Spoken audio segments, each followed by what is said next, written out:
All right, so we're going to call the meeting to order. This is a regular meeting of the Montgomery Selectboard. Today is Tuesday, September 3rd, 2024, 6:33. First order of business is to... Today's what date, Charlie? It's not the 23rd, Charlie. I'm sorry, today's the 16th. I apologize, my brain is not functioning today. It's the 16th, 6:30. We'll call the meeting to order. Thank you, Mom. First order of business is to review and make any changes to the agenda. I have one addition under new business, Conservation Commission, filling an appointment left by the filling a vacancy left by Carissa Stein's resignation from the board of the Conservation Commission.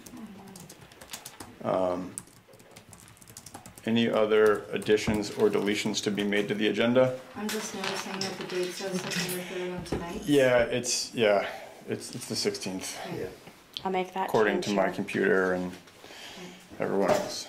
We can go back to the 3rd, that's fine. Yeah, or we can just skip to like... Yep. All right, if there's no other changes to be made to the agenda, we'll move on to the approval of the minutes of September 3rd. Is there a motion to approve the minutes of September 3rd as written? I'll make a motion to approve the minutes of September 3rd. Thanks, Leanne. A second. We have a second from Suzanne. Thanks, Suzanne. Is there any discussion? Hearing no discussion on the minutes, all those in favor of approving the minutes as written, please signify by saying aye or raising your hand. Aye. Any opposed? I abstain. Any abstentions? One abstention, so motion carries and the minutes have been approved. If there's no objection at this point, I want to pause and allow Penny to address the room if you'd like to. Like I said, you're welcome to stay for the whole meeting, but if you wanted to address the board or the room... Just say hi and, okay. Yeah, you're more than welcome to. Yep. Hi, Alan DeMar, I represent Enosburg and Montgomery. I'm running for re-election, and I kind of got a text from somebody said about the meeting. I thought I was invited. You're always invited. I know, but thank you. So just to let you know, I'm running again. There's a lot of stuff going on in Montpelier. And you guys are dealing with some of it right now. And, I see Charlie down there, but I'm just going to ask you if you've got any questions that I can try to answer. Other than that, I just appreciate support, and we'll move on to other things. So if there's any questions, I'll be happy to try to answer them. Good luck, Penny. Well, I'm not sure. I don't know my opponent. I think she's a nice lady. It's the first time running I've dealt with her. Yeah, I've dealt with her. So it is what it is, and we'll go from there. So, no questions whatsoever? Not at this point, but I think folks are free to contact you, right? If something comes up. That's what I was just going to say. Contact me anytime, questions, concerns. I'm still 2 years in down there. There's a lot I don't know, but I'd probably see if I can't find the right place to get you answers. So, Great. But call me anytime. So, all right. Other than that, if you ever need anything, to give me a call. All right, thanks, Penny. All right. Thank you. Take Thank care. you. Thanks, Betty. Yes, sir. Would Would you like to share a place people could contact you if they have any questions they don't know? Yeah, well, it's on the website, but Alan DeMar at yahoo.com, and my telephone number is 802-393-2493. So when you get on the state website, you should find me there. Not too many guys down there named Pennies. That might be a key. So. All set? Yeah. Thanks, Penny. Thank you. Thank you. Have a great evening. Take care. Hey, Will, could you do me a favor and grab the pad, the sign-in sheet, or Scott, or just someone pop it back up here just so we can use it to go around. Thanks. Thank you, Scott. So moving on to 3 public works. First item under public works is the municipal wastewater project. Updates and discussion. The first item here, or the only real item that's slated for action tonight, is to address the petition that the board received last week. So the petition had 2 articles. Article 1, this is I should say, in accordance with statutory reference, the undersigned voters of Montgomery hereby petition the Select Board to warn a special municipal meeting to include the following articles. Article 1 was, shall the town vote to rescind the vote taken on Article 1 at the July 7th, 2020 special election. I can give you text of these, so don't worry. I'm not ready Okay. for that one. Where voters But approved thank the you. issuance of, quote, obligation bonds or notes of the town of Montgomery in an amount not to exceed $11,724,000. The numeric was, I think, a decimal point got moved, but it should be $11,724,000. Subject to reduction from the receipt and application of available state and federal grants and aid to be issued for the purpose of financing the cost of constructing a public wastewater collection and treatment system. Article 2, shall the town vote to rescind the vote taken on Article 1 at the May 24, 2021 special meeting where voters approved, quote, an additional tax in an amount not to exceed .0612 $100 per $100 of assessed property value for a period not to exceed 30 years to be set aside in the sewer reserve fund to assist in the repayment of debt obligations by the voters at a special election bond vote July 2020. So as with any petition, the first step we did is we had the town clerk go through to validate there was enough signatures. There were 119 total signatures validated, so it met the threshold of 10% of the voter checklist. And then the next step, whenever we receive a petition, is we send a copy to town council to review it, to let us know the legal opinion on it. We did receive the legal opinion back. I think we shared the preliminary guidance we received last week. We did get written guidance back today from our attorney. And the guidance we received was, and I'm not going to read the whole thing, we can make it available to anybody who wants it, but the guidance we received was that the board should essentially not deem the petition appropriate, in that Article 1 deals specifically with the reconsideration of a bond vote. State statute has really particular laws regarding the reconsideration of bond votes, specifically around the time that they can be brought, and we're well past that.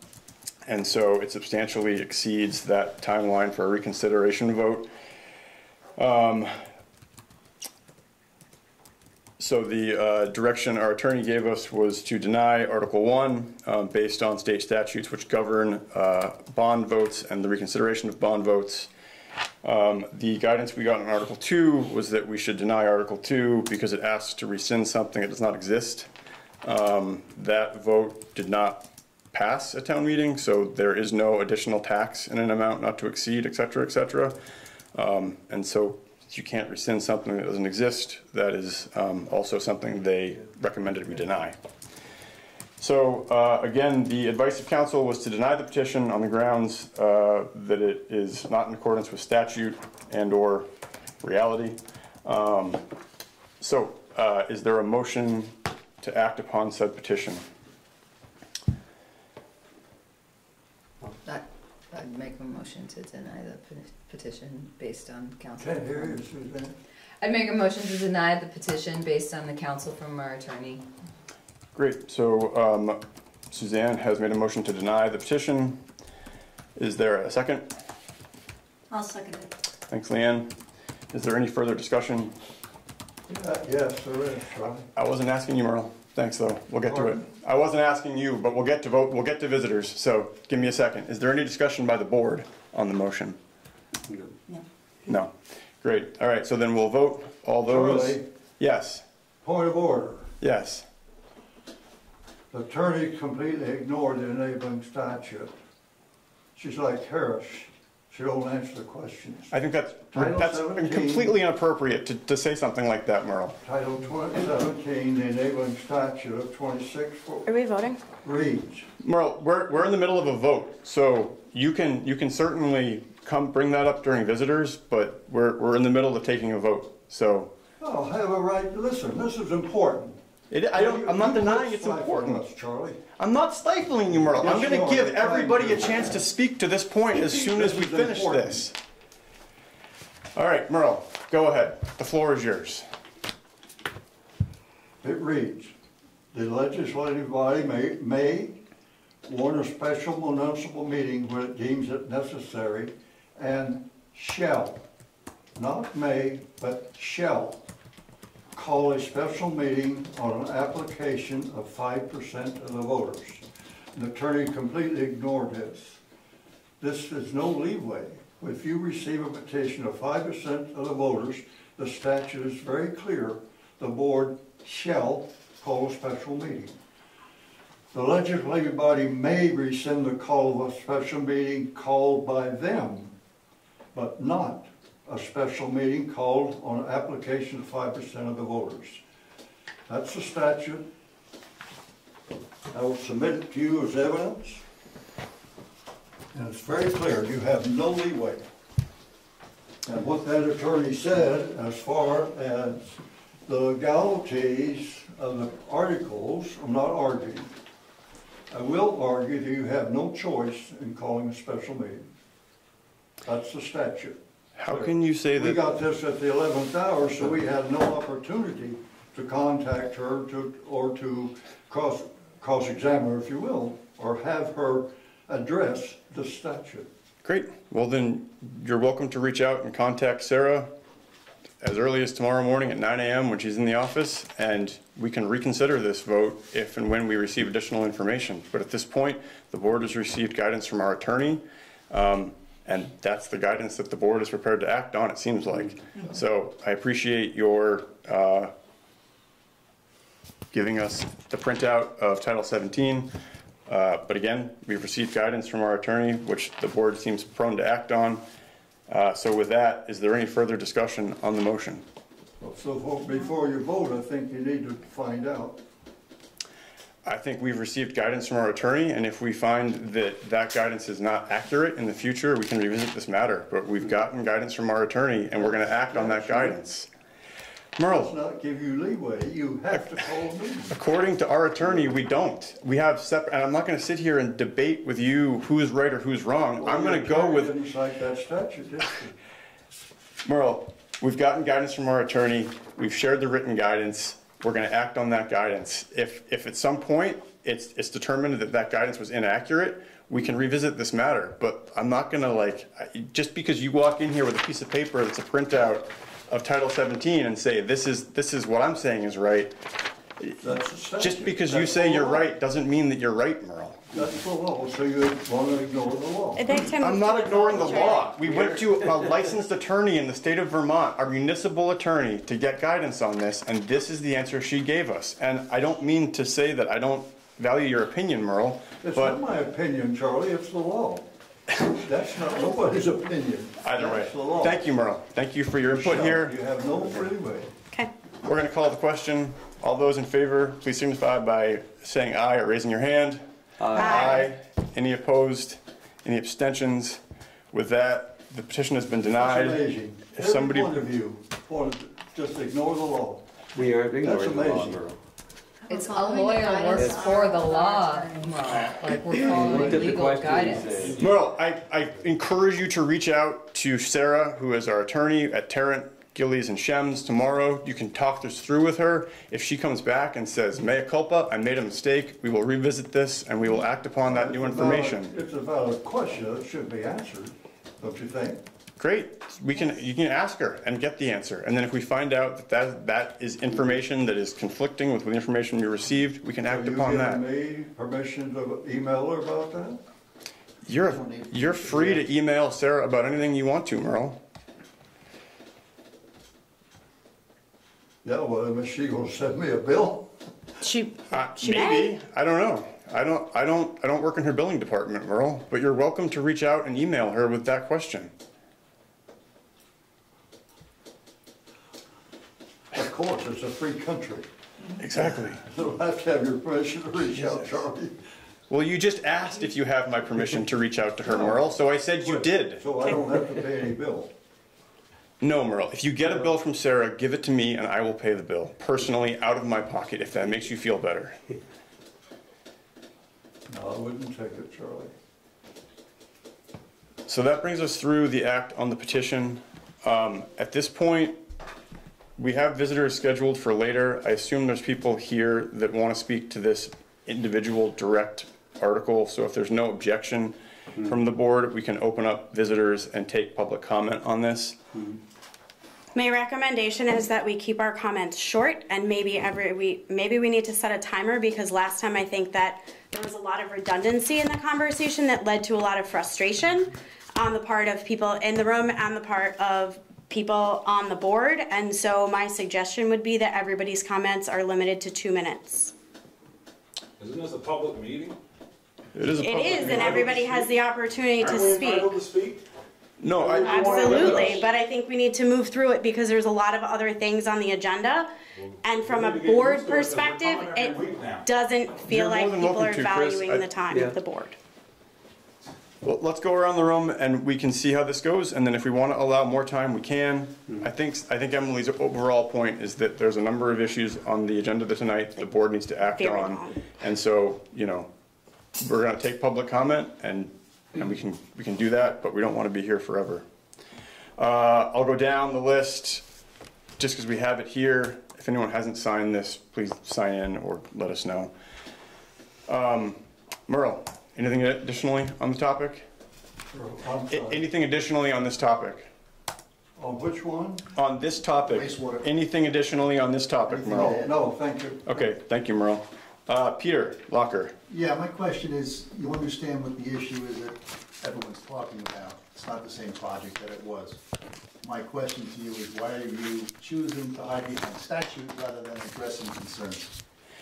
So, First of 2 questions in my 2 minutes. yeah, I guess that my initial reaction to that is I understand that there is a point that's been raised that the scope of the project as presented at the first bond vote has changed. No one's denying that.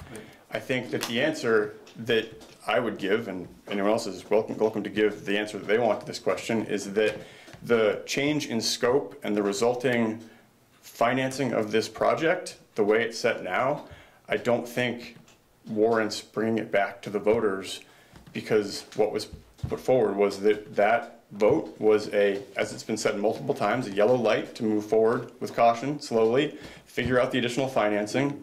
We asked for, what, 12 million bucks in authority? We said flat out, we weren't gonna come back and ask, we're actually go to bond for 12 million. So now we're looking at a final note, an estimate of about 900,000, 950,000. Granted, the scope has changed to just the center. And so personally, in my opinion, I think that's a pretty good deal on the project, and that's what we're going to move forward with. Now, folks have raised any number of other specific issues related to it. We have heard arguments about zoning things, taxes, other things that are more specific to other specific parts of the project that I think we've tried to address.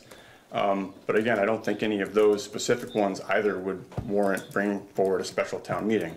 And I'll add that a special town meeting, right, that's essentially asking the voters of the town of Montgomery to take at least a half day off work, right? This isn't like we're adding an article to a normal town meeting.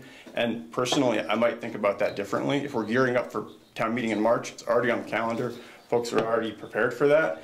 I might think differently about adding articles, similar to the article we added about sidewalks from Merle.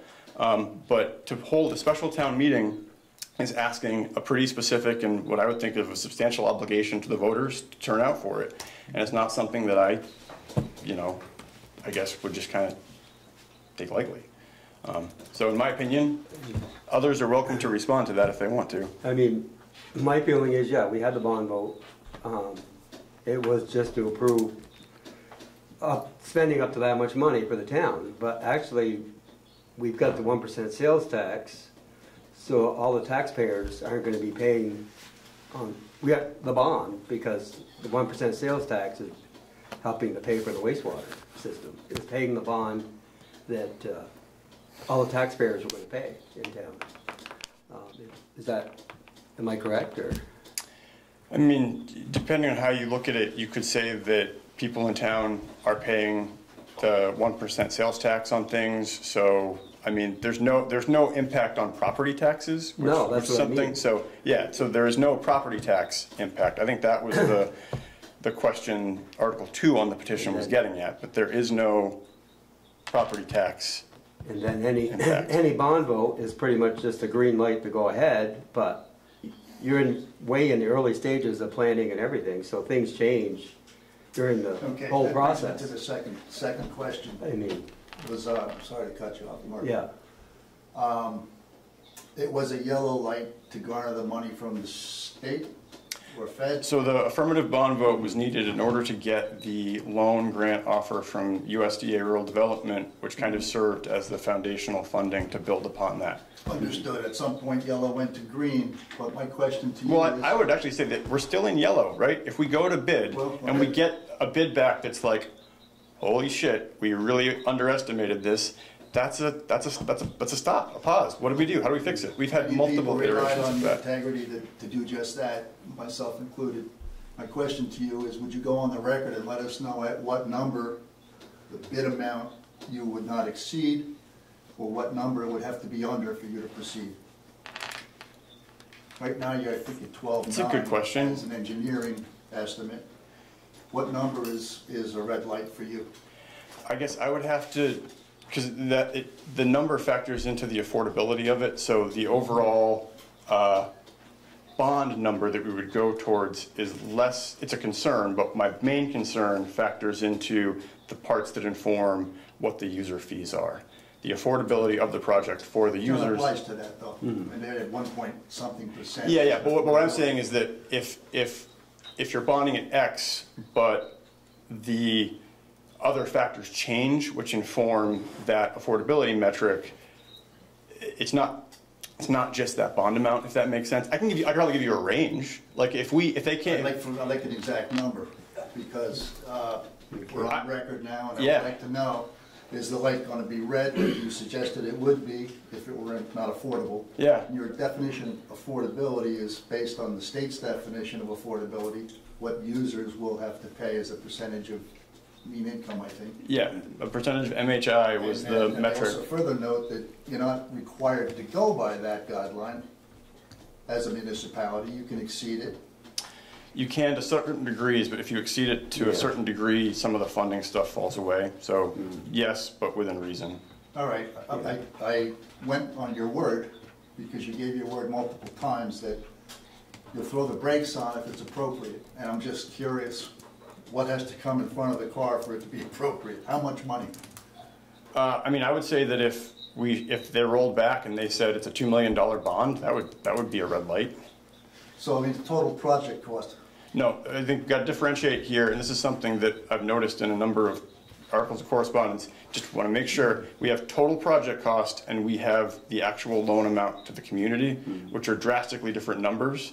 And our focus has been on the final loan amount. Because every time the project costs have increased due to inflationary pressures and things like that, we've gone out and we've secured additional funding. So the overall project cost certainly has a bearing on it, but when it comes to the affordability of it, it's that that bottom line of the loan amount. But then again, you also factor in the operations and maintenance, things like that, to get to that affordability metric. The difference between the total project cost and the loan amount is financed through taxes? Grants.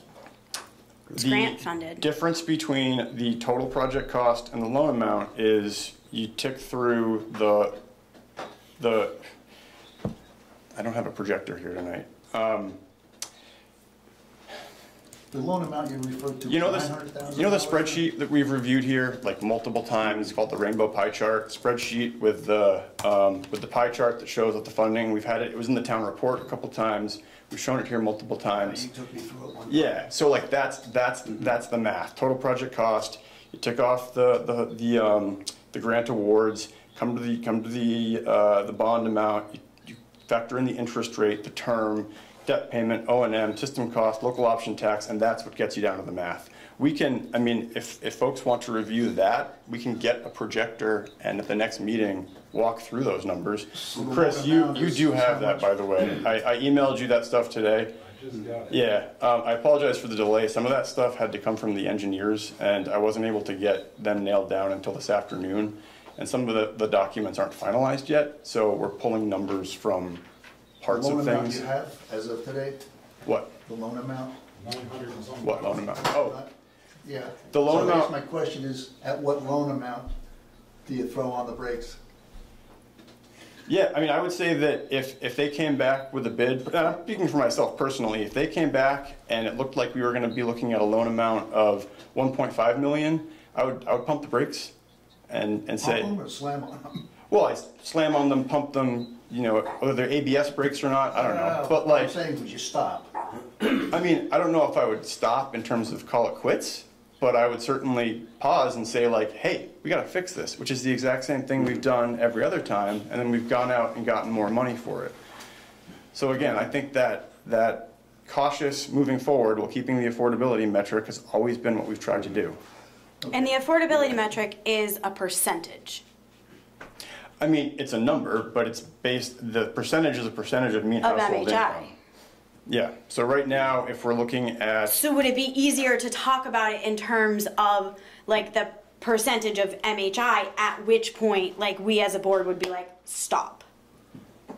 So right now, what's the percentage of MHI? the Projected. calculations we're looking at right now have us at just about 1% of MHI. MHI is Mean household income, yeah.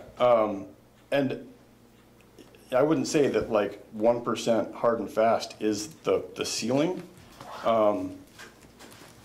Because again, I can't do the mental math to figure out what 1.1% of MHI would be for a user rate without doing a bunch of math.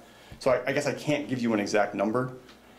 So the loan amount is financed by taxpayers at large? The loan amount is financed through the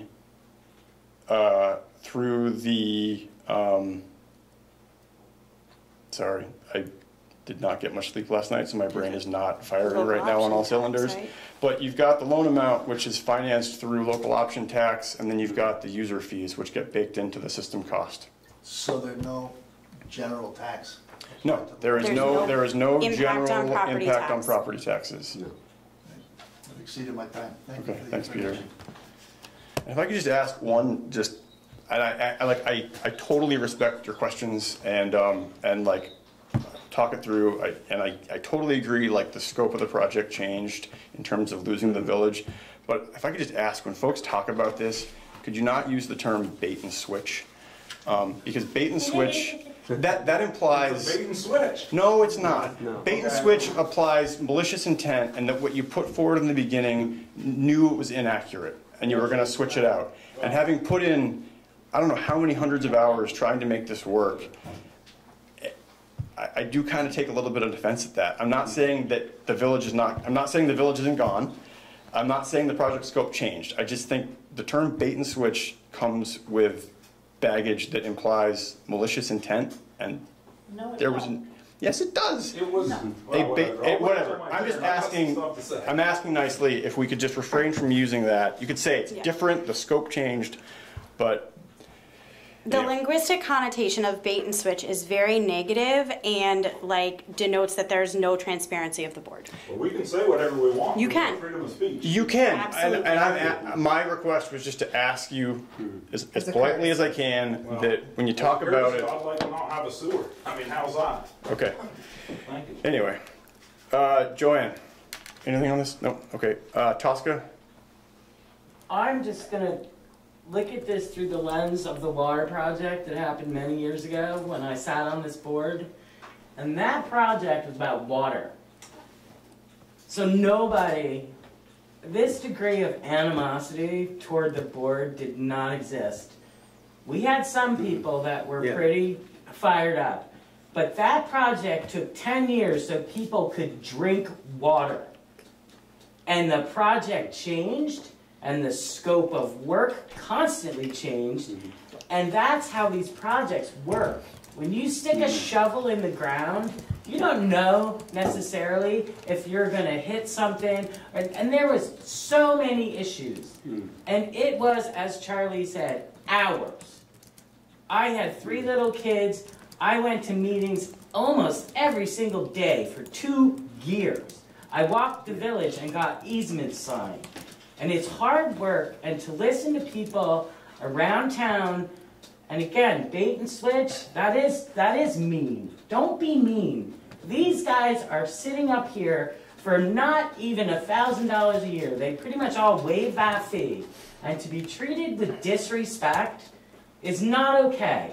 They are doing their best to navigate something that the majority of people in this town that showed up at town meeting day did approve at that special vote. They did approve it. And people are paying the 1% option tax. That passed. So for the handful of folks, and there's probably more, and it's never fun to have to get another bill. It isn't. But let's be nice. These guys are, it breaks my heart that they're sitting here and being hollered at. And Merle, that goes to you too. I don't know what they need to warn a special meeting for. I thought there was a special meeting last week about the septic. What do they? They have posted this time and again, and if only 10 people show up, that's about how many people are interested in this topic at this point. Okay, thank you, Tosca. Sorry. No, it's fine. Paul? No, okay. Teresa? Yes. There's no disrespect. We know they're doing their job and they're getting the figures, so there's no disrespect. Nobody's pointing the fingers at. I'm very nice to Charlie. Wherever I see him, I'm nice, okay?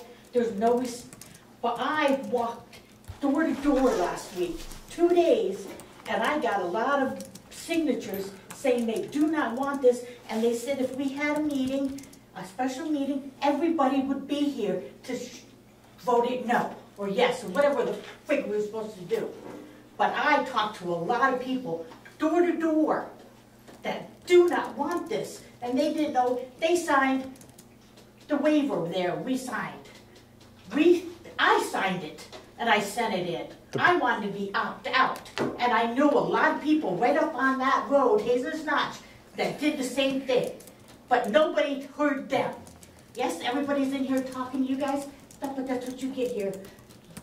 I know you don't get paid much, trust me. I wouldn't do this shit either, trust me. But I went 2 days talking to people, telling them that there's going to be a big development down here that's going to ruin the scope of this town. Yes, it might be good for people, yes. No, I'm pissed off now. But I don't want it on my property. And I tried to talk to you and tell you to opt out. You just ignored us. We did not ignore you. Yes, you told me. You told him to take us to court. So yes, I'm here fighting. I did not say. You told Chris that you would take him to court if we didn't sign the easement. I outlined the process by which that happens. But I'm gonna fight it now. I did not. Okay, I just want to say, like, I didn't say in a flip manner, take me to court. I probably got 40 people that will go to court to deny this. So everybody can talk what they want and do what you do. I respect you all, so there's no disrespect. Trust me. I retired this year, and I worked 6 days a week, so I couldn't make it down here. My hours at the post office were long and heavy some days. So I didn't get, now I'm involved in this.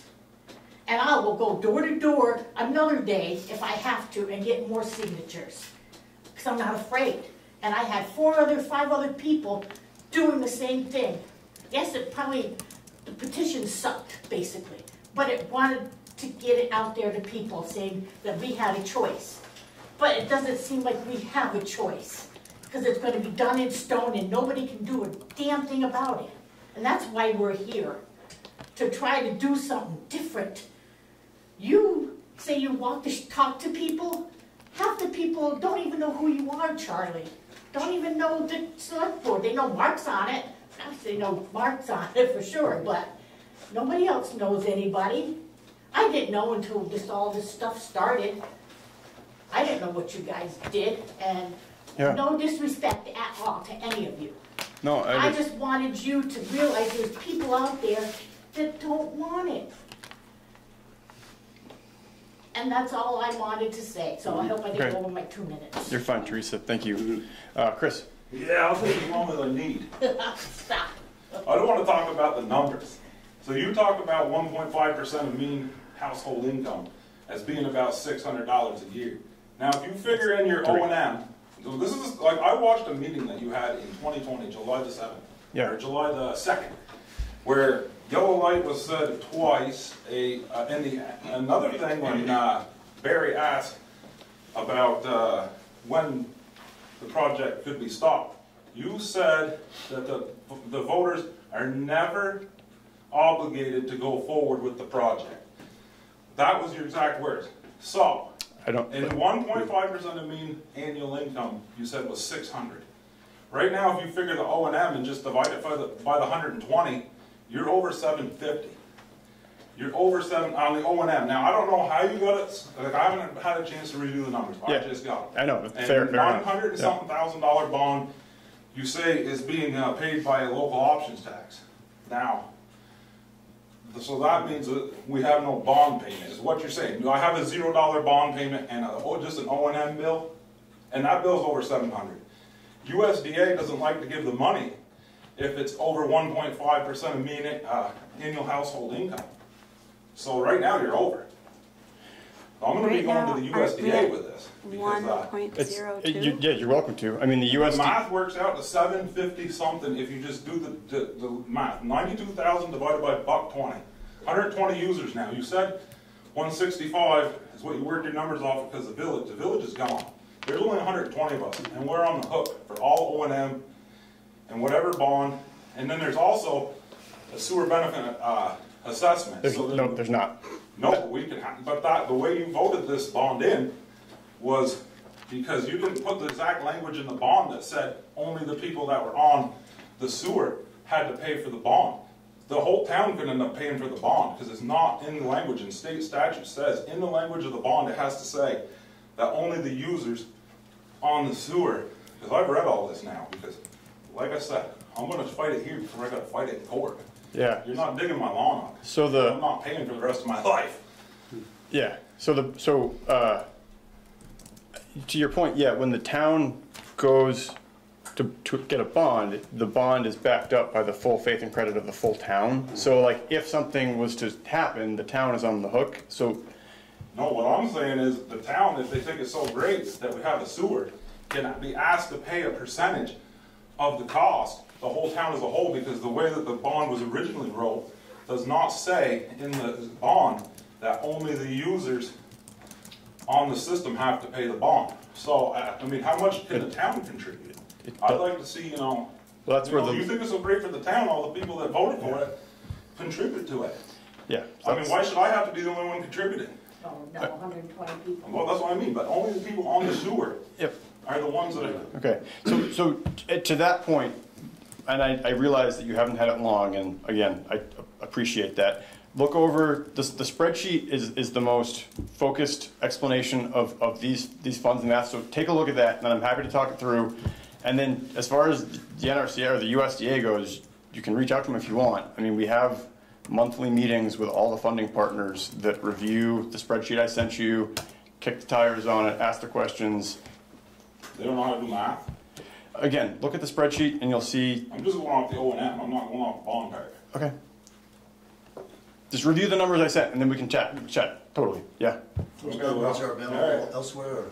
Yeah. I mean, I sent Chris a copy, and we can, as we've done in the past, we can walk through all of this line by line again. Again, we've done it. We'll do it again. That's what I was just The going to ask. spreadsheet's not on the town website. Can we post it as but a I PDF can on the post website? it. The one caveat again is that like it's a working document. And I want people to understand that like this spreadsheet has changed multiple times over the past 4 years. It's probably going to change again, but Put a big watermark across it. Yeah, this is draft and Draft. But yeah, we can certainly share that out to folks so that they can understand the funding framework here. well, then we can all have the same conversation looking at the same numbers, which I think would be helpful. I think that would be really valuable. And I apologize. Is Elaine? Aileen. Yes. Yep. Well, I don't have much to say because I live in the village and we're out. Okay. So what can I say? The only thing I want is work done now by that bridge, by West Hill Bridge. Oh, okay. The dredging work? We'll get to that in a minute, or Okay. a couple of minutes maybe. But okay, thank you. Brad? Anything on this one? You're good? Okay. Scott? Nope, you're good. Roberta? You're good. Okay. Is that everybody? Oh, and now we'll go to the Zoom screen. I'm going to go in the order here. Larry, do you have anything on this topic? You having a good night, Charlie? I'm a little tired, Larry. Didn't sleep well last night. I actually, maybe I should save this for the actual visitors. I want to go back to the zoning and DRB comments that have been made about this project. Unless I'm wrong, it's my understanding that if a developer that's going to do anything in the town to build housing or anything else, and they get a grant from the Vermont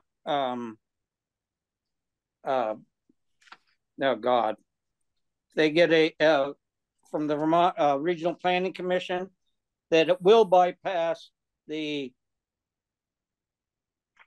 zoning and DRB. Is that true? So the Regional Planning Commission doesn't give out grants for housing. They help with planning projects in the community, such as zoning bylaws and things like that. But as far as I know, there's nothing that a funding source would supersede the zoning in a community. I mean, if there's something. Well, maybe somebody from the Planning Commission can jump in. You referring to me, Larry? What did you say? I said, you talking to me? Talking to Peter? Peter, Well, Peter. Well, you got other people on the Planning Commission and other people that have been to the Vermont, been to this Planning Commission meeting. So it's not necessarily you, anybody, anyone. My understanding is that recent legislation has favored development for towns with wastewater, allowing to exceed zoning restrictions on building height and density. And that has been the concern voiced for those that have read the titles and chapters and so forth. I've read them myself, and it's very clear. If we have zoning of, say, 2.5 or 3 stories here in town, regionals kind of goosing us to jack it up one for additional housing. If we do that, and the wastewater system goes through, then the state can mandate yet another story on top of that, and we don't have a voice. The story one, I don't have this material in front of me, so I can't pull it right now. But there are, so you're correct, there are changes in statute that preempt local zoning. As reviewed by our zoning administrator, who is the authority on that in the community, as well as regional planning, which is the body that assists with development of zoning bylaws, like 90% of what's in these changes our town already allows. So the practical impact is just that in terms of what we already allow. There are certain things though, like there is the unit bonus for affordable housing. So if it meets that metric, they get one. So there are some changes. We don't allow 4-story buildings or 5-story. We don't. And the height one, again, I don't have the documents in front of me right now. The height one is a good point, and I think there are limits to that, specifically because of a community's ability to deal with fire safety, which I will say is a point I've made in committee multiple times in the State House. If you're going to mandate that we build 6 stories, you're going to buy us a ladder truck. So like, talking to regional about that. Yeah. If we go up a story on our own, do we have the equipment to handle an additional story? And we were told yes. So, but one above that, we don't. Yeah. So anyway, so what I say to the Planning Commission is, since you're in the process of redoing the zoning bylaws, is take all this into account. I mean, this has to come back to the community to then pass again. So you know. Well, it kind of eggs us on to withdraw from adding a story on our own if the state can mandate one more story with a wastewater system. Sure. Then that's a decision the community can make in our zoning to hedge that. So by all means, look at all the options when you're doing it. I spoke to Walter and Abe after the last meeting, because Abe had offered to flesh out what their vision was on the development on the Coda property. Walter started out by saying he's got approval for 12 single-family homes or lots, but it's not financially feasible for the reasons he detailed at the meeting. So he would hope that a wastewater system would come in to allow him to build higher density units. So I said, how many? He goes, I don't know, 2 or 3. And then we have 3 athletic fields on the same property, and Yeah, 2 or 3 buildings, and 3 floors each, seniors on the bottom, general population on floor 2 and 3. How many families? He says, oh, we're looking like 30. I said, that's a lot of people. So you've got to build a road on what is still considered to be wet, so you have that much less absorption.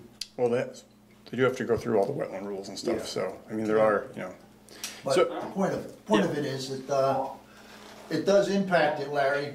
The statutes that have come up since the vote was taken have kind of changed the environment of this whole consideration. Thank you. You good, Larry? I'm always. All right, thanks, Larry. I'm going to go down to Amy next. Amy, you're welcome to come off mute if you've got anything. Hi guys, just listening in. Okay, thanks, Amy. Going to go across to Mike next. Yes, thank you. And I want to start by just saying there's no question that the board has put in a tremendous amount of time on this. And I think that might be part of the problem is I think you're starting to see the forest for the trees. And I keep hearing, Charlie, that the word and I don't want to take people out of work for half a day. I don't think we need to have another vote. You've got at least 119 signatures asking for the opportunity to look at this vote, to look at this project as it exists now. And it seems that all we're hearing is that you don't think it's the right thing to do. You don't think people should be taking half a day off. I think people are telling you they're happy to take that time off. So I guess I'm asking this board again, as we've asked continuously, is just to give the people the opportunity to weigh in. You've already indicated there's no question there's a change in scope. We've just talked about no question there's changes to 250. And you're insistent that you've got the answers for us, as opposed to allowing us to make those decisions for ourselves. So I'm going to again ask this board if they would propose a motion on their own, as you can do pursuant to the statute, to bring a binding vote on whether the townspeople want to go forward with this project as it exists today, as opposed to what you proposed and pitched in July of 2020. So I'm asking the board to do that on its own motion at this time. Thank you, Mike. And I just want to clarify, when I use the term I do so deliberately in that I'm sharing my opinion and not speaking for the board. And I do want to just make sure that, like, there's 5 of us up here and I don't speak for the other 4. So I try to differentiate when I'm expressing my opinion versus speaking for the board. Just putting that out there. I'll pause. Mike's asked a question. Does anybody want to make a motion to any effect? No. I already think we answered that We made a question. motion. We already did this. Okay, not hearing a motion, we'll move on. Colin, you're welcome to come off mute. You there, Colin? Oh, yeah, can you hear me? Yep. Hey, thanks for all the work you guys are doing. I know it's a tough position, and time goes on, and you look at these projects and you're like, so much critical mass has gone into something, and how do we get to the next step? And I guess I don't remember exactly the statistics on this vote, and you probably know them exactly, but we were talking at the dinner table the other day and we were like, look how downtown's changed. Look how many people sold their houses. Look at the turnover. Look at who would have maybe voted for this, and then look at who actually is left, who may have voted for it. There was some question that we looked at, and was this the vote that we were that passed by just 2 votes? I don't have the. It's on the. It was more than 2, but it's on the website. I just want to remind you that the vote was close on a lot of this stuff, and the number of people that voted weren't that many. And for those of you who don't know me, I was on the select board at one point. Anyway, long story short here is that there's a lot of statistics that may be going into the thought process here on these folks. And I think it would be worth maybe, and not to stir the pot in any capacity, because I think that the voters have made a choice. But I know when we did the big town clerk's vote, and there was all the money that was put into that, and like moving everything over to where it is now, and you guys have made decisions on what's happening with the downtown, and then big picture stuff. You talk about Walter Knight and how we create these like resilient communities and smart growth and all these things that I think we're all kind of have our finger on the pulse of. But at some point we look at it and we're like, okay, are we being ratcheted again, or are we feeling that way, or and I know it's hard to like want to revisit something, and I know it's okay to put your foot down and take your stance, but I think this vote was only two people, and I can count like 30 people on the voter registry since this vote who may not even be alive anymore, certainly don't live here. And so I'm starting to take into account those kind of statistics, and maybe it's worth revisiting, seeing as how they're in this time period, especially given the pandemic, we've seen a significant turnover.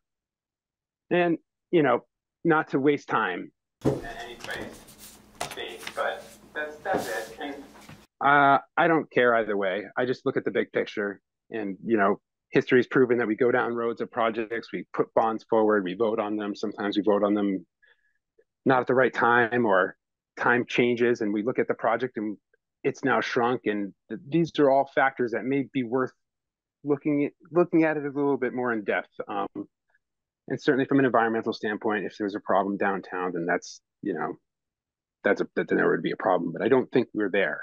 But anyway, everything else, keep up the good work. Thank all your committees, and I'll take it offline. Thanks, Colin. Thanks. Yeah.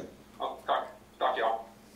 And just for clarification, that bond article, 11.7 million for the wastewater bond, the vote tally there was 414 in favor and 326 opposed.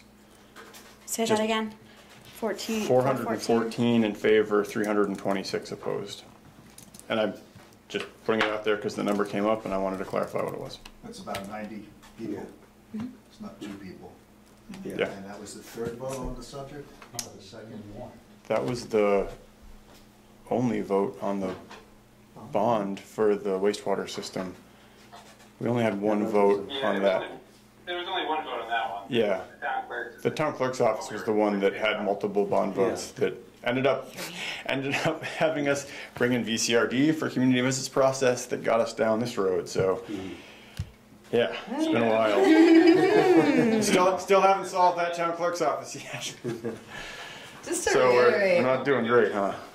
Just to reiterate one more time, though, that the legal counsel was that Vermont law prohibits, and it says in the letter here, action brought directly or indirectly attacking, questioning, or in any manner contesting the legality of and validity of bonds issued or unissued.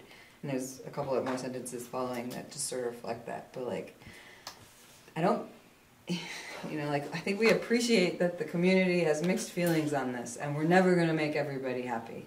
But the law says that we can't, it's unadvisable to hold another vote that just brings to vote this bond vote. Nothing's changed. It took 3 years for anything to change. That's why the bait and switch language, which I also find one side appropriate, other side offensive. Anyway, so we can make the legal opinion available as we have.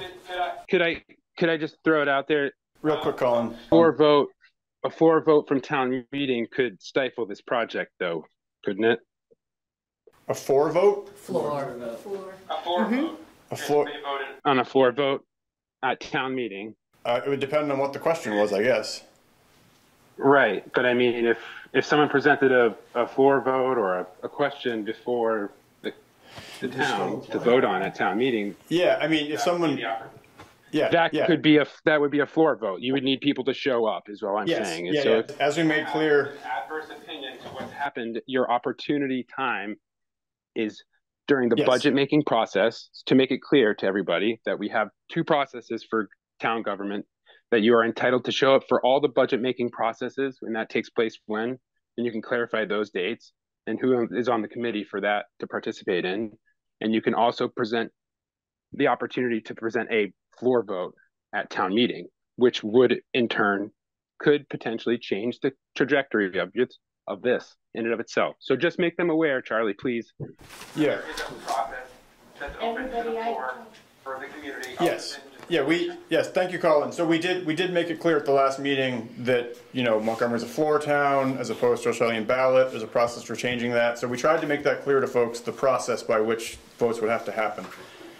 And everybody I talked to said they would show up to do the floor thing. Okay. Everybody I talked to, I'm sure they did. Thank you. Yep. Okay. Yep. Yeah, Chris. Yep. Yeah, but if the bond can't, it was illegal to have a vote on rescinding the bond, you're not gonna do it from the floor either. No, petition is referring to a petition. If the attorney just said it's against state statutes for any vote to rescind the bond or to do whatever, what you just said, you're not going to be able to rescind the bond from the floor with a vote either. It's a response to it. Yeah, I'm not an attorney. I go with the advice of attorneys, and I do think, in my limited knowledge on this, that bond votes cannot be the initial bond votes have to be Australian ballot. They can't be from the floor.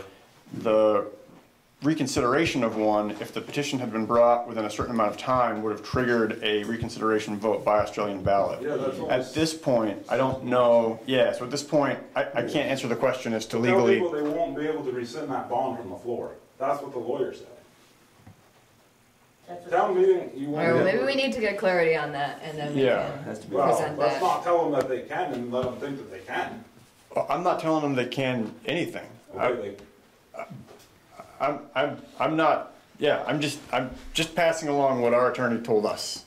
Good. And if folks have other questions that they want us to run by our attorney, I'm happy to do so. And like we said, anyone is welcome to reach out to that attorney on their own. So another reminder is that through the budget committee process, is that you can go to the budget committee and remove all budget items if you wanted to for this line item. You don't have to kill the bond, but you could restructure your budget that doesn't fund this. We did that with the police. If some people in the room remind them of that. So in any case, there are opportunities within the community to hold somewhat of a critical mass if you do participate in local government, but you need to show up. Exactly, and that gets at the votes we've had previously on how to fund this. So right, so to your point, Colin, like the article on the petition to rescind the tax that doesn't exist, that was one of the funding mechanisms we put forward as a potential means of funding it. If the voters had also voted down the local option tax, potentially we wouldn't have kept going because there wouldn't have been a funding mechanism, I think is to your point, Colin. Right. So, and the final straw would be to actually remove it from the budget itself, zero item line. And anyway, thank you. Thank you. Yeah, thanks, Colin. All right, so that brings us through item 3A. In the interest of time, we're going to move on to B, which is the streetscape project. Hey, Charlie, I think there's some misinformation, and I need to get it right from the horse's mouth. I may even be guilty. What was the initial cost of the system for the village and the center, the total, everything? The initial estimated cost for everything was the amount in the initial bond vote, which was 11, that's not the right number, 11,724,000. That included the center of the village? That was the initial, based on the preliminary engineering figures that we were using, that was the initial cost for both systems. Yeah. And so the question was, and so it's not misinformation, the village is out of the picture now. Yep. And the question, but the question is then, why didn't the cost go down? What? The whole village is, you know, it was quite expensive, a big part of the project. And now that's not in the project anymore, and yet the cost is actually going up. Yeah, I mean, we can point to any number of factors, things that were determined during engineering, just inflation in general. So there's a number of factors as to why it's not a straight percentage cutout from that figure. Okay, so it's not misinformation, okay. No, I mean. There was a dollar amount for everything, the village is out, and there was no decrease in the cost. Inflation was tremendous. Well, I mean, 3 years. There would have been, if the village had carried through, there'd be a bit. Yeah, either way, yes. All right, streetscape project 3B, we're carrying this forward. There's no update at this point. We're just still waiting to clear right of way so we can go after the bike and ped grant. We have a driveway permit. Do we have a driveway permit from Chaz Salmon in West Hill Road? Thanks, Peter. Thanks, Peter. Thanks, Scott. Thanks, Scott. Scott, you've reviewed Chaz's driveway permit. Any concerns there? Nope, that's good. All right, awesome. Mark, any comments on this? No, Scott said he met with us. Okay. I'm just curious. You Yeah. can continue. Well, so then the next thing would be, is there a motion to approve Chaz Salmon's driveway permit as presented?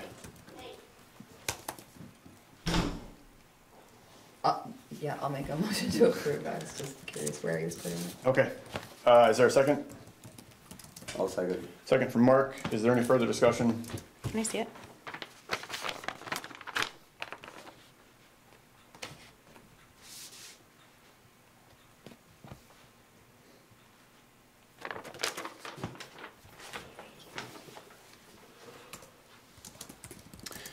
Not hearing any further discussion, we will call the question. All those in favor of approving Chaz Salmon's driveway permit as presented, please signify by saying aye or raising your hand. Aye. Aye. Any opposed? Any abstentions? Great, motion carries. You approve the driveway permit. Next up is agreement for municipal assistance from Northwest Regional Planning Commission. So this is an agreement to support the SF fiscal year 25 municipal roads grants and aid construction project. This reads, we, the legislative body of Montgomery, agree to pay the Northwest Regional Planning Commission a fee of $1,000 upon invoicing for the following services in support of SFY 25 municipal roads grants and aid construction project funded by the Vermont Agency of Transportation. Then lays out the scope of work here, looking at the erosion inventory, holding pre-construction meetings, preparing pre-construction site information, assisting with documentation, assisting with invoicing. Standard. What was that for $1,000? Yeah, standard work they do for us on all of these grants. Make a motion to approve that grant. We have a motion from Mark to approve the agreement for municipal assistance to support SF 25 municipal roads grants and aid construction project. Is there a second? I'll second. Give it to Emily. Thanks, Emily. Is there any further discussion? Hearing none, all those in favor, please signify by saying aye or raising your hand. Aye. Aye. Any opposed? Any abstentions? Great, motion carries. Next up, we're just on general updates. There's some things here, the municipal roads, grants and aid, FY25, location selection, Reagan Road Power Project, and West Hill Brook. At this point, I'll turn it over to Scott and Mark for any updates. You guys can fight over who wants to talk first. The granted, the FY25 grant and aid we're doing on Amadon Road. So we've got the approval to do it. We've got the forms and everything, so I'm not sure when, probably in a couple weeks. Yeah. Probably 3 weeks. Yeah, about 3 weeks we'll be doing that work.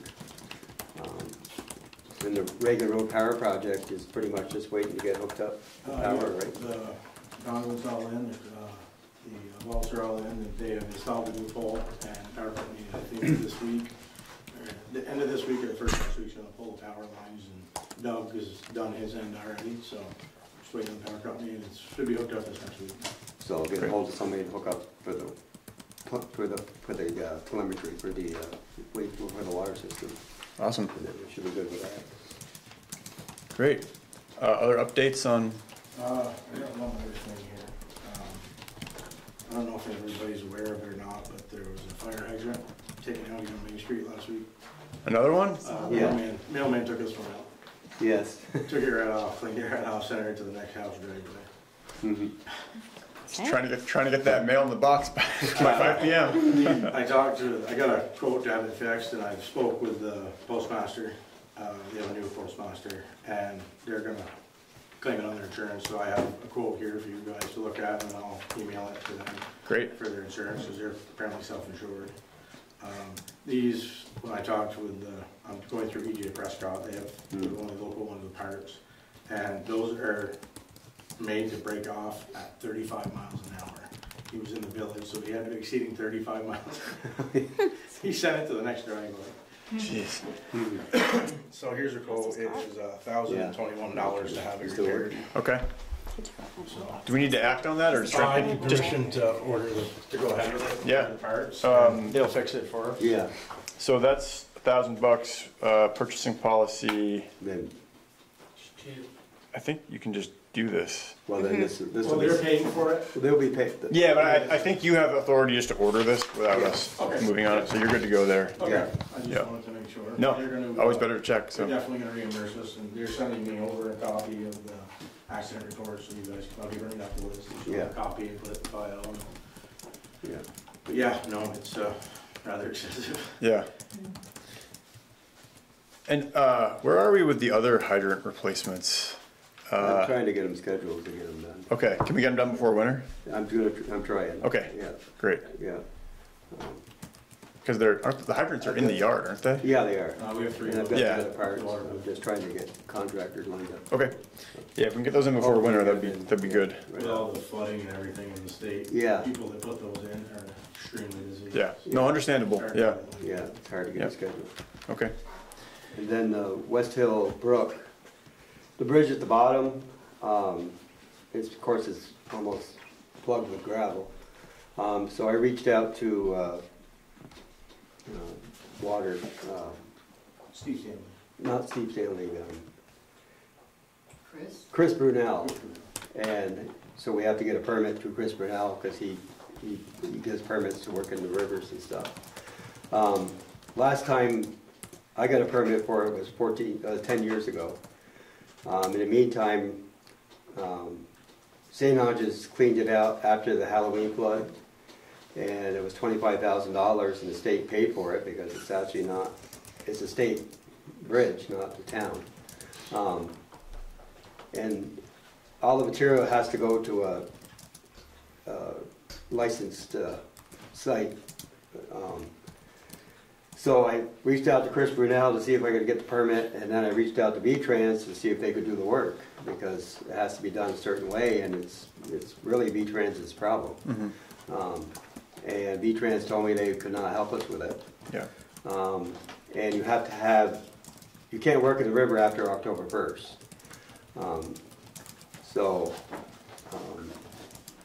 What's the rationale that V-Trans can't help with this? They said they didn't have it scheduled to do. And I told them, I said, well, you better be ready in the spring because, you know, the ice is going to jam up and you guys need to get here to take care of it. And they said, well, we will if that happens. So, I mean, if people want to reach out to V-Trans and say, you know, we need help with this, and I guess we'll reach out to them and try to get it on their schedule for next year. But I tried going through the process to get it done. And like it's happening this year. It's been going on for years and years and years. Yeah, yeah. And there is a study. Want to do anything about it. And they're doing a flood resilient Resiliency. study right now, so they're studying that location because I brought it up to them that this is a high priority location. So they are studying that, and hopefully they'll have some results, you know, next spring to see what they come up with. So in other words, nothing's going to happen this year at all? I wouldn't think so. Not this fall. No, because you can't dig in the river after October 1st. And Why that is?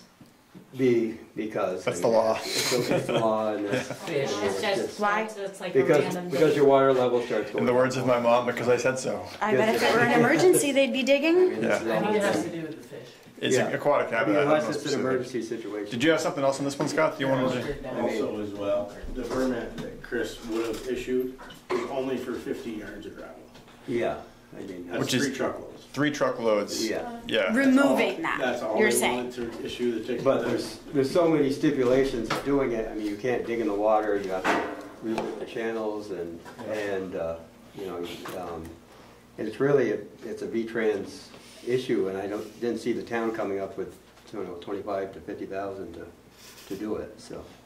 What did it cost last time? I think, well, it was 25,000 for when St. Ange's did it, the Halloween storm. The state paid for that. And then the time before it was 45,000. It was like 45,000. Yeah. So I mean, I did try, and I guess we'll. But we will continue this for Yeah. next year. Yeah. It definitely will be on high priority. Well, we'll get it started. Yeah. Yeah. I mean, you might take out the bridge in the spring, so who knows? I hope it does. I mean, It almost took it out before. Yeah. Yeah, I know. If that's what it takes to get them to do something. I know when they had it to redo the bridges, I said it would make more sense to raise these bridges. Yeah. I can't And believe they did it. and they said, no, we're just gonna put a Band-Aid on it and fix it, but they really need to be raised, especially a bridge that sits where at the bottom, like where that one sits, the water doesn't clean out under it. And it really needs to be cleaned out farther down and upper too, because if you just clean out on the bridge, it just goes right back in. So I'll continue getting after, I hope trying so, to get because something going. I'm getting sick of getting flooded. Yeah. I lost one house. Yeah. I want to lose another one. Yeah. Yeah. So that's the story there. They're very hard to get a hold of too. Yeah. I emailed them, I called 3-4 times, I emailed Steve 4 or 5 times, 3 weeks to get a response, and then it was, well, we're not gonna do anything. I mean, I guess I should probably just go up the chain more, and try to get something going on it. I mean, I can talk to Bethany Regional Planning.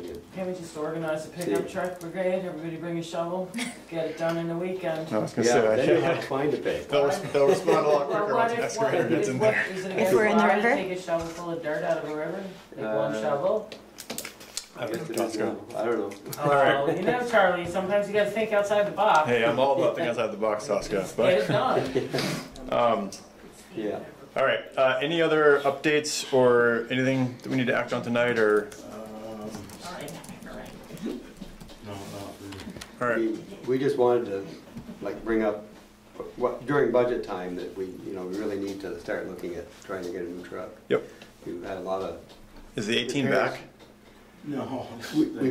No, it's an ordeal. We've had a lot of repairs on the truck that we just need to replace. I called today, they don't even have it in the garage yet. Yeah. All right. We're dumping, I think, we looked it up, I think, in the last 2 years, we put 40,000 in one truck. Okay. And there's some options, but you're getting to a point where that's a payment on a. You're talking 2 years out to get a truck if you ordered one today. Yeah. So.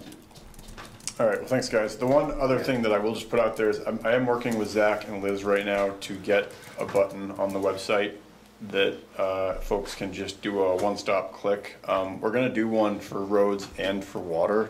Oh, okay. So it'll be a button on the website that you click, which drops you on an automatic form that just says, who are you, where are you, what's the problem? And it'll automatically send emails to the relevant departments. So that should make it easier for folks. You're always welcome to call the garage or email directly, but we are working on the button, Roberta. I'm trying to get that going. Okay. So hopefully that'll be up in the next couple weeks. Oh, good. Okay. Just another little quick thing is, just so far this year, we're still excavating now, ditching. Yep. We just finished Rossi Road, stitched from one end to the other. The edges are all done, and we changed every culvert on the road was gone. So we've done a little over 500 loads of fill so far. So we've done a lot of it. But we're on 58 right now for the rest of this week, and then we're going to move to do the Fuller Bridge project next week. I let Liz know, she's putting it on Facebook and on the website today for the road closure for next week. Yep. So everybody can be aware of that. And it'll be closed during the day, open at night. So I'll let Doug know, and the ambulance station and the post office and everybody, I'll let them know. So. Okay. Well, thanks, guys. It'd be nice to know, all the roads when they were gonna get done. Like, I beg your pardon? when, it'd be nice to know when certain roads are getting done, like West Hill, Hill West. When are we gonna get gravel? When are ditches gonna be cleaned? Culverts put in? Yeah. Because there's a lot of culverts not there that's causing more washout on the road. Yep. And so I think that gets back to the kind of sit down scheduling, and my hope is that once we kind of get through the fall into winter, when there might be between storms a little bit more downtime in the garage, we can sit down and spend more time on paper with that kind of work, laying out prioritization. And at this point, I kind of want to keep the guys running the trucks as much as possible while we still can. But yeah, that's on the list. Because last year we didn't get snow until like in late December, and so Yeah. they could have still been working on the ditches and stuff, yeah. Well, to that aspect, we only have, it was budgeted for 30,000 for excavating, and we're at, for the year, and I'm at almost 25 right now for what we've done. Culverts, we have 11,000. Culverts have 4 times what they were. The 11,000 is only going to allow us to change 13 culverts, because it takes 2 pieces to get across the road usually. Most of them are 40 feet, but they have astronomically. Each culvert we're changing with excavating, gravel, and the culvert is well over $2,500 to $2,800 each culvert. I think most of our damage is coming from driveways not having culverts. Yeah, water coming off of driveways. That's what's washing out. I don't think we need any in the road per se. It's mostly the driveways that are washing the road out. Or the ditches are full of vegetation or trees that have fallen, or branches or whatever. There's no denying all our ditches need work, absolutely 100%. What we're focusing on this year was the places that mud season was so bad the last couple of years. And sadly, everywhere. No, it wasn't bad. No. That wasn't bad. Wasn't the worst. I have to drive my Ranger down. There was a lot worse, unfortunately. Yeah. But we've addressed a lot of those places, and hopefully every place that we address is gonna be better. I mean, we did do some work on West Hill Road, on Hill West. I mean, we did a bunch of ditching and stuff earlier this year. 4 culverts in, I think. And 4 culverts. And, I mean, the one we just did on Rossi Road was just, it was a mess, it hasn't been touched in years. Just a lot of fill, and the culverts were, they're just gone, they're rotted out. So now hopefully we can finish on 58 before we move to Fort Bridge Road. Yeah. So we're gonna start that Wednesday this week. Okay. All right, well, thanks, guys. Thank you, Scott. Did you ever have a chance? I sent you an email with the link for the greater in-person training request. Did that ever go through? I looked for the thing, and they're booked for the rest of this year. Are they really? Yeah. Oh, jeez. Okay. And you have to go somewhere for it. They aren't coming here. You have to go somewhere for it. And unfortunately, the grader they operate on is like modern. It's not 23 years old, so it's totally different. But it's the same concept, obviously. But it's something we'd have to go to for 2 weeks. So we'd have to take 2 weeks off. Whoever's going to do it. So hopefully next summer there'll be more time. But they were booked for this year. Yep. All right. Yep, that was through the state. Good to know. Thanks for following up on that. Absolutely. Okay, so we're gonna move on to old business. The item up here, and I apologize, the agenda kind of conflates 2 different things that shouldn't be conflated to this degree. The town hall committee discussion around potential updates to the building use policy. And then the separate article here, which is not from the town hall committee, has to do with a request to utilize a portion of the municipal parking lot next to the Grange for an event. Those separated out. Yeah, well, I mean. You skipped visitors, or did I miss something? Oh, I'm sorry.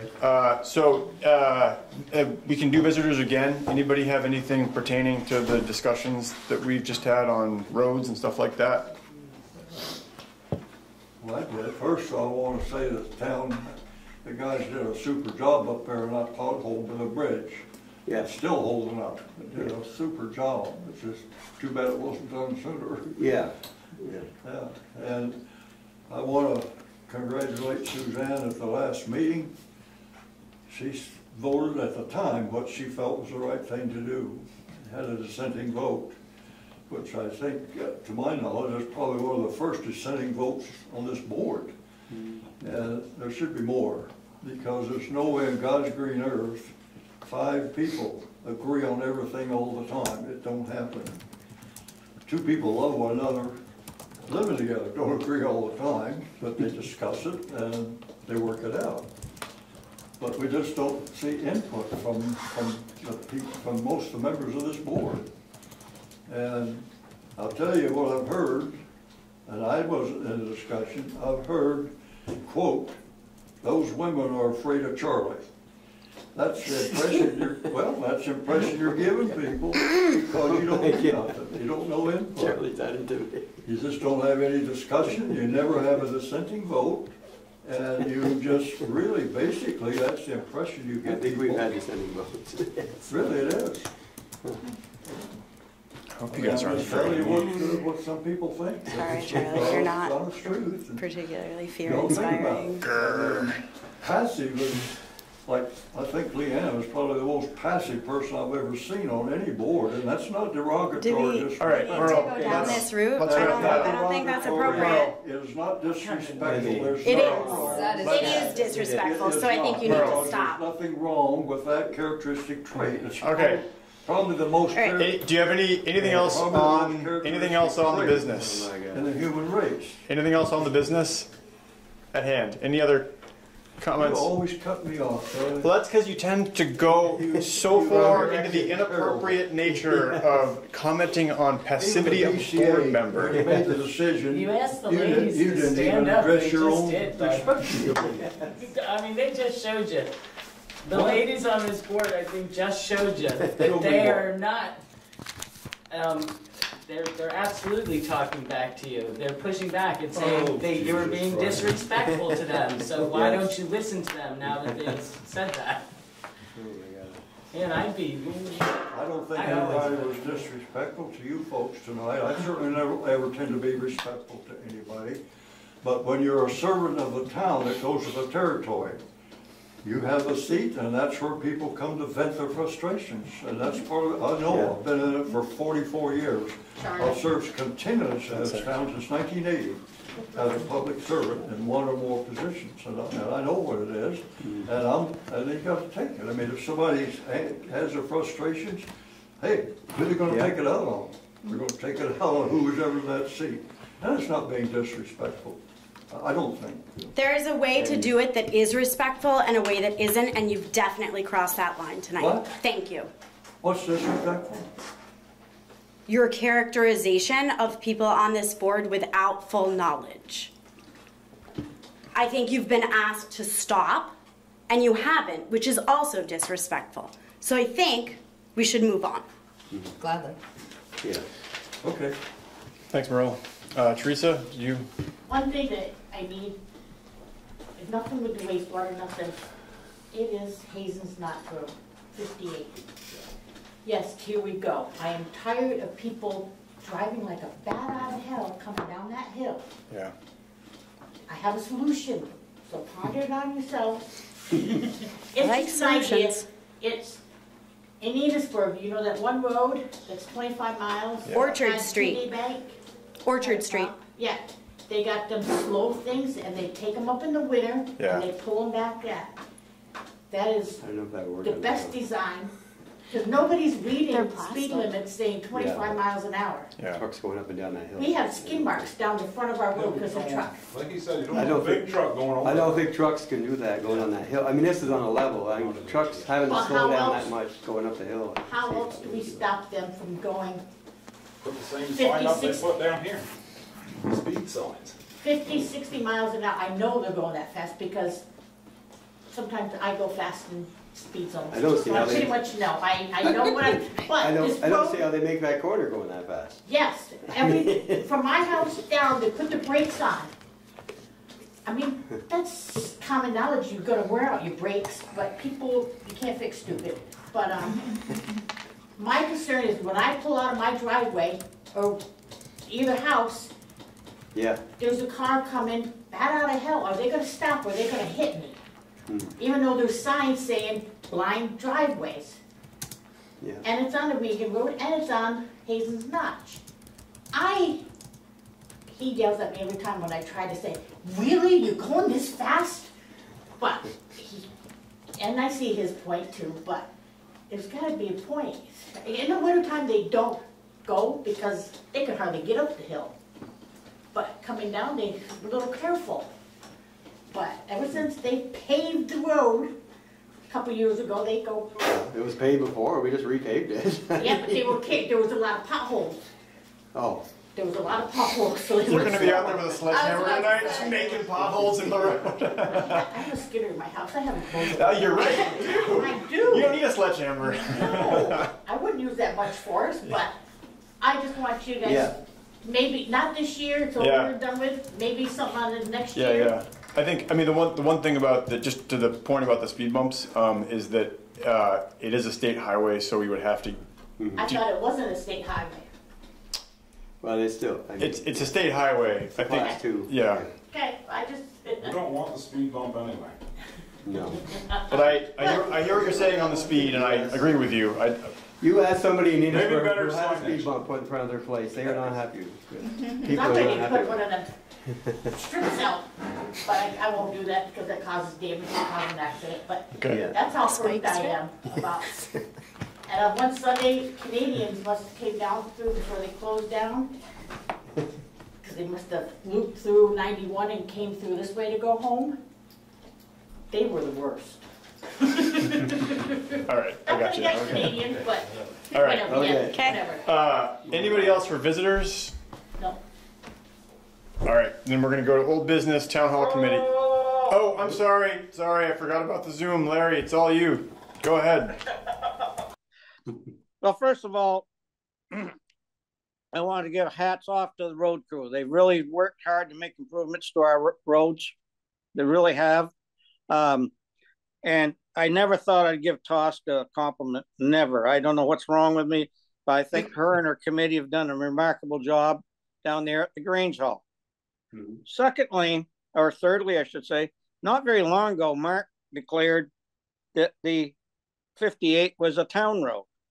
Tonight you're saying it's a state road. I need clarification. I requested clarification back then. Yeah. I mean, it's still, I mean, it's like my road. I mean, my road's not a state road. I mean, it's class 2. I mean, it does connect 2 towns. I guess I got to get clarification on that to make sure. I think that was requested 3 weeks ago. Okay, yeah. I've been a little busy, I'm sorry. Yeah. I don't have time for this anymore, you know, it's just, no wonder people don't want to be on these boards anymore, you know. Been on for 17 years, and the last few months have been not so good. We'll figure it out, Larry. I think the assumption has always been that it was a state highway that we were charged with the maintenance of, and the state gave us an additional payment for it. But we'll chase it down to, you know, at what point that was designated and formally how it fits. Thank you. Thank you, Larry. All on Google, just FYI, all the information he wants, you can Google it. I did it last week. Oh, you did? Explains why we're in charge of the maintenance. Of that road specifically, or Yeah, okay, it's in there. It's on there. Oh, okay. So is it a state highway or a town road? It is a state highway, except for maintenance. It's maintained by the town of Lowell and Montgomery, Vermont, because it is dirt. If the whole thing were paved, the state would be responsible for it. That's what Google said. Oh, okay. So there you go. Okay. So, That's the answer. But we'll still try to chase it down and get an answer from VTrans as opposed to just the Google. All right.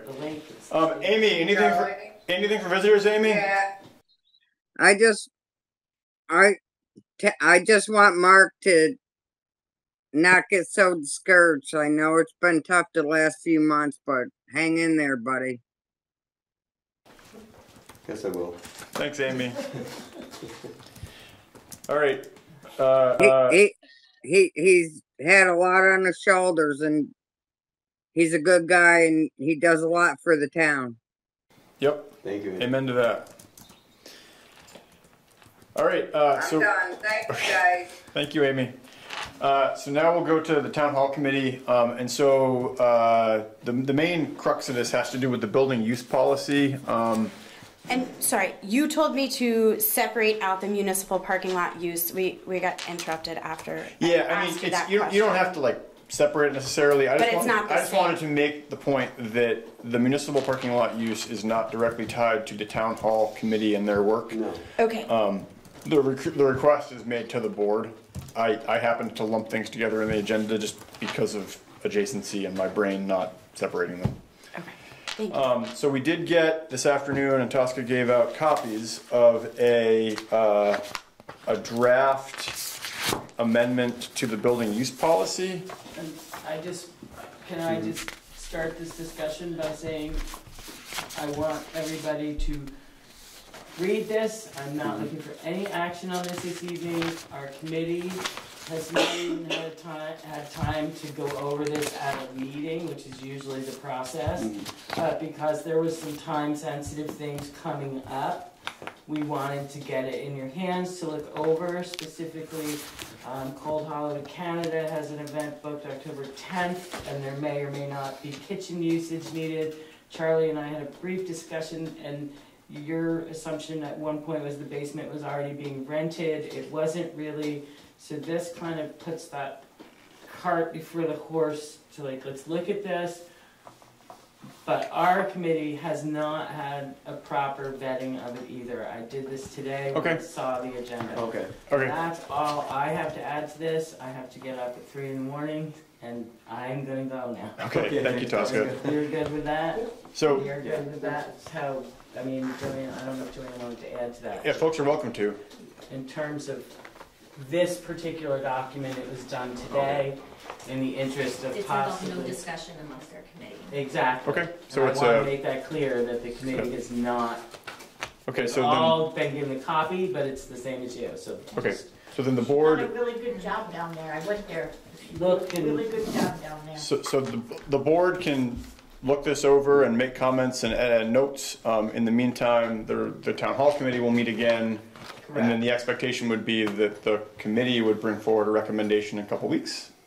That's the hope. Okay, just if we have to schedule an emergency meeting to get it done prior to some events coming up where people have requested the basement. Okay. We'd like to have an agreement in place before that happens. And then also, just a quick note, because I noticed the food shelf was in there, that needs to be tabled to a future discussion. Because I'm not prepared. Tiffany's not, we are not prepared. Okay, we'll table that then. Okay. And no pressure on our end, I guess. So I understand why you want to have it in place, but if it's not ready for the next, just keep me updated on the progress. Yeah. As far as I know, there's no absolute formal request to be using the basement other than by committee members for personal use. Okay, and we can talk about the dinner. I mean, the intent was the same in past years, just to use the kitchen just for dishes and washing, like we did last couple of years. Right, but let's connect offline about that individual then. As long as everybody's. Yeah. I mean, you can talk to the committee as far as Yeah. Thanks, guys. All right, thank you. So the separate thing here was that we did receive a request. There's a Battle of the Bands coming up to raise money for Montgomery Smiles, and the request was to use a portion of the municipal lot. Brad, do you want to kind of outline what you're looking for? Yeah, so this Friday we have Battle of the Bands coming. It's a fundraiser that Montgomery Smiles is putting on. And as you probably know and seen and heard, we're doing a lot of uses out of the Grange. We've recently been talking about the uses that the community needs out of the Grange being a lot bigger than the Grange itself. We've been talking about putting brakes on things and talking about things, and you'll hear more about that. That's not why I'm here. But one of the solutions that I found to get around an issue of not enough space is that I would like to use part of the parking lot, rope it off, no parking, and we can set up tents and tables and stuff out there and alleviate the space that I was going to use to set up the bands in the basement. If it was going to rain, I was still wanting access to the basement, but now that it's nice, it's been sunny, we can do it without it. I've talked to Phil at Sylvester's because he has patrons and workers that work there, and I've talked to John at the Snowshoe, and both of them said neither one seems to be a problem, but obviously it's not their use, they're using it just as us, so I was asking that if I could, it would alleviate a lot of tension on issues that we're already dealing with in our group. Yep. And so just to be clear, you're looking at like half the lot roughly? Yeah, like the back half. So there would, like, where the fence is for the snowshoe, there would still be parking all the way along, exclude a small entrance, which wouldn't be parked anyways, to get back there along the town hall. Okay. And then along the back of the river to the doors of the back of the Grange, we would section off. Okay. Any questions from board members on the request?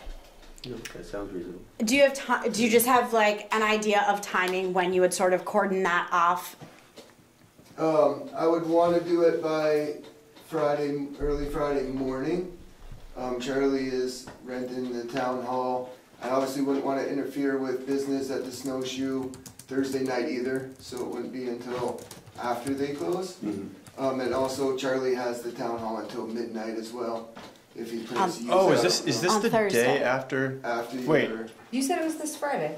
Yeah. Are you Thursday? The dinner we're doing is You in have to October. event. I mean, you're on there A as different the event, host for maybe. the meet and greet on Thursday. Oh, that's, yeah, Catherine's thing. So you Yeah, might not yeah, use it to yeah. midnight, Yeah, but- no, they'll be, yeah. That's just how we block it. Yeah, no, I got you. Yeah. So- Too many events going on. Yeah, they'll be out of there. I mean, that's scheduled to end at 7, and we'll have it cleaned up Yeah, by so- 7:30, I guess. So yeah. So Friday morning. Friday morning, and then Saturday morning, well, pretty much Friday night, we're gonna extend our stay. Saturday morning, we will have it all cleared up, and I will be removing the last of like any tents or anything that Yep. will be. Joanne, yeah. So my first point is that the Grange has, the town hall has a maximum of 200 people, and if this overflow space exceeds that, I don't know how that factors into what's in our policy and in the rental agreement. And the number two, I don't know if there's liability issues on the town for this to also include, I don't think Brad mentioned, but they're putting an escape ramp that's gonna include lessons for children. So I just wanted to clarify that. Yep. So it's not a surprise, because from my understanding, it's not just tents, it's a skate ramp. Well, it's two separate issues because the skate ramp technically could go in front of the Grange Hall. But it's still going on the property. Well, I think, just to be clear, I think the capacity of the hall is inside, and in past events like town prom, the way that was governed was there was somebody at the door keeping track. As far as outdoor capacity, I don't think we have a limit. But to your point, like you will, if it's going to be an event that might draw 300 people, you're going to want to make sure there's somebody at the door monitoring who's in and out as in other events. I don't believe that we're gonna exceed that. We will monitor that and make sure, just like we have at the prom, the Friday show. Yep. All that. I think the prom was the biggest event I've seen there in a long time, and I know when Tim left the last year, it might have exceeded it for a short time, and then they did. But I know, like last year, we had a great showing and it didn't exceed. Yeah. And it's 250 with the basement. So is the event inside and outside? Yes. Okay. Does that have any weight on bathroom capacity?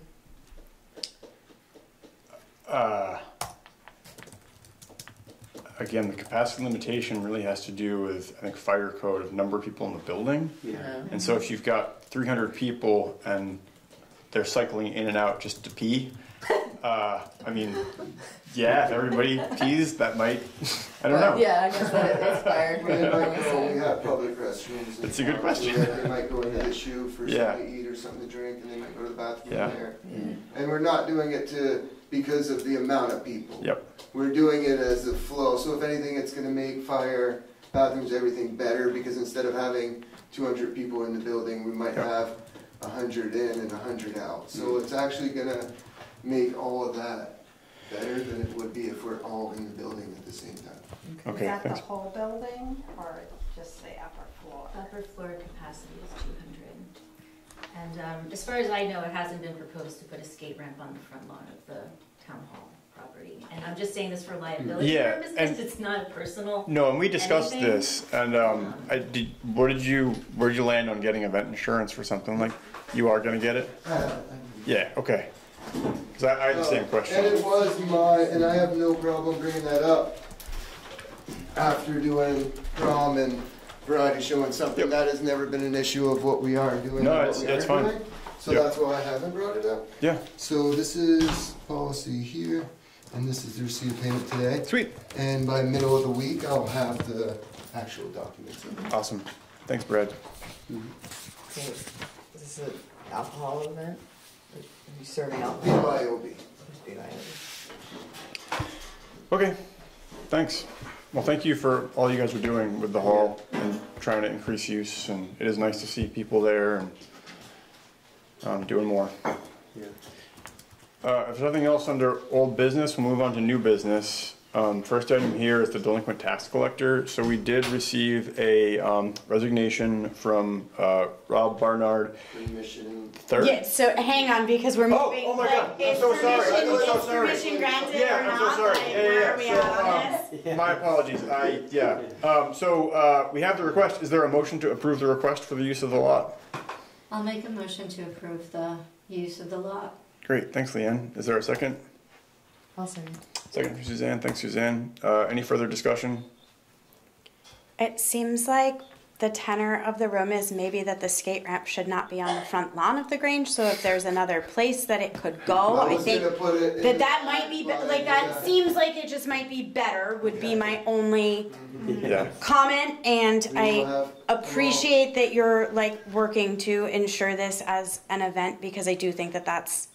And my insurance has requirements, safety and everything, and we do have 2 professional coaches that will be there to help. It's not a free-for-all for people to skate, we're giving it to the kids. Yep. We're gonna have coaches, people are gonna come on with coaches. Not a free-for-all by any means. Yeah. Awesome. Can I just ask for clarity? Can you hear me, guys? Hold on 1 sec, Amy. Suzanne, go ahead. This is for Montgomery Smiles, which is separate From the town hall committee. Okay. Which I need to remember to keep saying that, because there is something. Lots of overlap. Yeah. Amy, did you have a question on this one? Well, the only thing I was gonna do is offer them to come up here. We have a lot of room up here, if that's something they're interested in. I would like to talk to you in the future for other events, absolutely. Okay. If you're interested to getting a hold of us and sending me a message so I can make contact, because I'm not fully, I probably know who you are, but I don't know that I'm on my game tonight with notes and stuff, but I would love to talk to you about that. All right, well, thank you, Amy. We have plenty of room for parking and, like you say, battle of the bands and all that, so. You Thanks, know, Amy. you ever that. need some room, you just let me know. Thank you very much.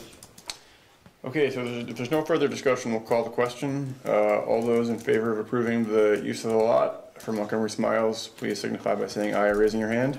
Aye. Any opposed? Any abstentions? Great, motion carries. The audit agreement, we're going to table that. It's not time sensitive, and I had a question for Aaron. The agreement is essentially agreeing to the scope of the things, Brad. Thank you, guys. Thank you. It's agreeing to the scope of services. Did we miss A? Oh God, yeah. Sorry. It's all right. My brain is. You started on it. I think you started so we on had A a and then resignation from Rob Barnard III, right? Okay. So Robbie resigned as delinquent tax collector. The resignation has come in. I accepted it. We do have an interest from Catherine Barnard to take Robbie's place as delinquent tax collector. She's interested. She understands the work, having seen Robbie do it, and knows the. Well, she's a bookkeeper and auditor herself. Exactly. She also has the skill set, so That's what she does. So she has the skill set, and she knows kind of the ins and outs, having seen it. So the action tonight would be to appoint Catherine Barnard, the delinquent tax collector, filling the vacancy from Robbie's resignation.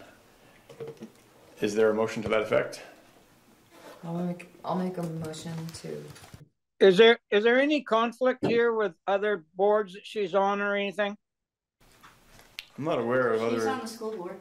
She's on the school board. Okay, I don't think there's a. On the budget committee as well? No. No. I thought that she was appointed to the budget committee. I don't think so. I can check, Larry, but I don't think that would be a conflicting. a conflicting office. Just make sure you are on the board of Yeah, cities and towns thing, just make sure. Yeah, as you're saying it, Larry, maybe when Sue Wilson resigned, gosh, we did appoint her. I'd have to go back and look at the minutes. I mean, the budget committee basically only really exists for I didn't think we even a month and a half in the winter, but I'll look, but I don't believe that's a conflicting office. Yeah. Just make sure. Yep. Thank you, Larry. Motion made? Made. Seconded? Did we get a second? Not yet. I'll second it. Second from Mark. Is there any further discussion? Hearing none, we'll vote. All those in favor of appointing Catherine Barnard as delinquent tax collector, please signify by saying aye or raising your hand. Aye. Any opposed? Any abstentions? Great, motion carries. I would suggest you get that collector of delinquent taxes. Collector of delinquent taxes, not delinquent tax collector. You can say it's nitpicking, but No, it is a legal if that's the official title, it's And I do think we changed it on the website. Did we change it on the website? Because you asked us to, and I believe we did. That's my fault. That's an oversight on my fault for not having that accurate. So it Well, is. that's a tough one. That one and the Grange Hall Town Hall collector, delinquent tax collector, it's two tough ones. Yeah. All right, moving on, the KBS audit agreement, we're going to table that. The agreement covers the scope of services that KBS is going to offer. Aaron's going to provide some additional information for us to talk about when we consider it. So again, it's not time sensitive, so we're going to table that until next time. Item C, Northwest Access TV request. So we did receive a request from Northwest Access for financial support, and this is kind of beyond the annual allocation that we give them in the municipal budget. Essentially what... Can you remind us, Charlie, before you move forward, what we do contribute? I feel like 1,100 or something. I want to say it was like 1,000. Yep, that's what I'm remembering. Yeah. As well, I just wanted to have that framework. Yep. Yeah. So essentially, as Paul, who's the executive director, describes, as people are probably aware, more and more people are cutting the cord on cable. And so with the decline of cable subscribers with Comcast, Northwest Access is projected to lose about 10% of its funding this year, just because of the loss of that user base. Obviously, Northwest Access provides a big service to us here in coming to the meetings, providing the Zoom hookup, recording them, posting them, and what Northwest Access is requesting is a, I don't know if we call it a fee, but they're requesting that the estimated yearly cost of covering the Montgomery Selectboard is currently $3,500. Your contribution would directly support the recording, staffing, post-production, and archiving of the bi-weekly municipal meetings, et cetera, et cetera. So what they're asking us is to contribute $3,500. In addition to the $1,000 that we already contributed, or I don't know if it's in addition or to up it to that. My gut is that this is something we would consider during budget time because we are in there. So I can go back and talk to Paul about timing and kind of like, you know, how important is timing. I should check to see if we've sent the check because we did just get into the new fiscal year. So I bring this up because it was in my inbox and we haven't talked about it yet. So I can collect some more information from Paul on timing and things like that. But I just want to put the request out there so folks can think about this, and then we can bring it back to the board for additional consideration. Charlie, this is Amy. Hi, Amy. Hi. We do like the access, so. Yeah. You know. Yep. I think it's important. I think it's important that we all have this access, you know, to these meetings. Yep. Agreed, Amy. Yeah. Totally. and it is much better access when we're not trying to manage like. Oh God. I would like clarification on, is this like in addition to, so are they actually looking for like $4,500 or are they looking for $3,500 from us annually, and then can we work on this during budget season as a line item in our budget? Yep, so I will, I think that Very important. Yeah. Yep, understood, Amy. I'm gonna mute myself now, but it's very important. Okay, thanks, Amy. Thanks, Amy. So I will get some more information and bring that back. The added item here, which is D, is the Conservation Commission. So when Carissa moved to Maine, we lost her on the Conservation Commission, which is a big blow. I'll just say Carissa was doing some great stuff there, really putting forward a lot of great projects and putting a lot of time in. Yeah. It left a vacancy on the board, and the Conservation Commission has put forward Kip Potter's name as an individual to fill the vacancy left by Carissa Stein.